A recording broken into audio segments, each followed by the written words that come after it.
ఎందుకంటే నాకు ఈ మధ్య వినబడుతున్నారు కాబట్టి మీ కొడుకులకు నాకు చెప్పాల్సిన బాధ్యత నాది మీ అందరికి. ఇప్పుడు ఇక్కడ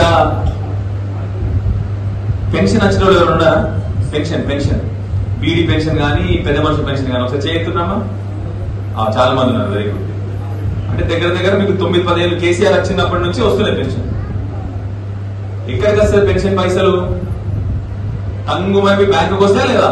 ఈరోజు మధ్యలో వచ్చిస్తాడా? బ్యాంక్కి వస్తాయి. నువ్వు పోతావు, మంచిగా జేబులో పెట్టుకుంటావు, వెళ్ళిపోతావు. అవునా?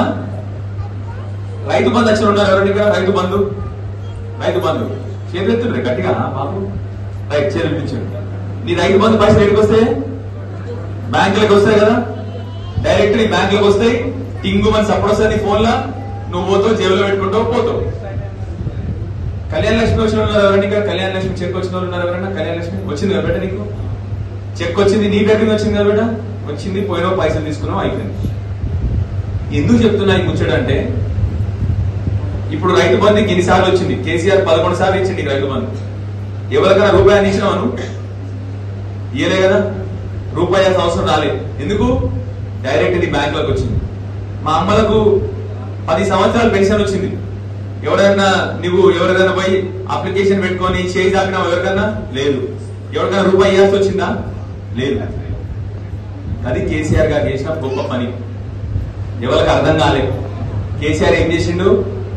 మధ్యలో ఒక మంచి వస్తే మళ్ళీ చేయి చాపుతారని డైరెక్ట్ నీ బ్యాంకు వేయడం మొదలుపెట్టిండు. ఏది ఇచ్చినా నీ బ్యాంకుకు రావాలి, మధ్యలో ఎవరు రావద్దు.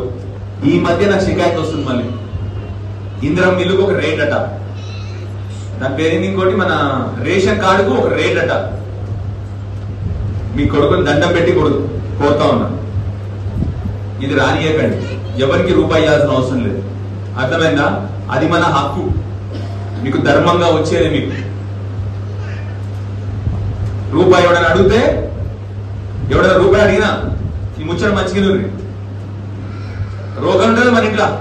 రోగల బండి ఉందా అందరి లేదా? ఇంకా తీసేసారు, గ్రైండర్ పెట్టేది అందరూ. రోగల బండి ఉన్నది కదా, ఆ రోగల బండి తీసి మన తల మీద కొట్టి నా పేరు చెప్పుర్రి. నేనే స్టేషన్ జైలుకి నేను పోతా, నా పేరు చెప్పుర్రి. అర్థమైందా చెప్పి మీకు? మీ కొడుకులకే చెప్తున్నా, దేనికి ఎవరికి రూపాయి ఇవ్వాల్సిన అవసరం లేదు. బాగా ఈ మధ్య తమాషా అయిపోయింది అందరికి.